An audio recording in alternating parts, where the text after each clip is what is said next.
Hi అండి, ఈరోజు ఈ వీడియోలో అన్ని ఉప్మాల్లా కాకుండా సేమియా ఉప్మాని వద్దు అనేవాళ్ళు కూడా ఇష్టంగా తినేలా ఎలా చేయాలో చూద్దాం. దానికోసం స్టవ్ ఆన్ చేసి కడాయి పెట్టుకుని ఇందులోకి 1.5 కప్పు వరకు సేమియా వేసుకుని లో ఫ్లేమ్లోనే డ్రై రోస్ట్ అనేది చేసుకుని తీసుకోవాలి. ఆ తర్వాత ఇందులోకి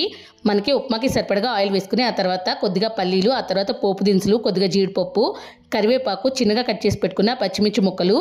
అల్లం ముక్కలు, ఆ తర్వాత ఒక ఉల్లిపాయని చిన్న ముక్కలుగా కట్ చేసుకుని వేసుకుని ఆ తర్వాత కొద్దిగా క్యారెట్ ముక్కలు, కొద్దిగా బీన్స్ ముక్కలు, మీకు ఇష్టమైతే పచ్చి బఠానీ కూడా వేసుకోండి. ఒక ఆలూని చిన్న ముక్కలుగా కట్ చేసుకుని వేసుకుని బాగా కలుపుకున్న తర్వాత ఇందులోకి టేస్ట్కి సరిపడగా సాల్ట్ వేసుకుని ఒక్కసారి కలిపి మూత పెట్టుకుని కూరగాయ ముక్కలు అనేది బాగా మగ్గిన తర్వాత ఇందులోకి మనం వేసుకున్న సేమియాకి తగ్గట్టుగా 2.5 కప్పుల వరకు వాటర్ వేసుకుని బాగా మరిగిన తర్వాత ముందుగా రోస్ట్ చేసుకున్న సేమియా వేసుకుని ఒకసారి బాగా మిక్స్ చేసుకుని కొద్దిగా కొత్తిమీర కూడా వేసుకుని మళ్ళీ కలుపుకున్న తర్వాత మూత పెట్టి సేమియా అనేది బాగా దగ్గరగా అయ్యేంత వరకు చిన్న మంటలోనే బాగా మగ్గించుకుని సర్వ్ చేసుకుంటే చాలా టేస్టీగా ఉంటుంది.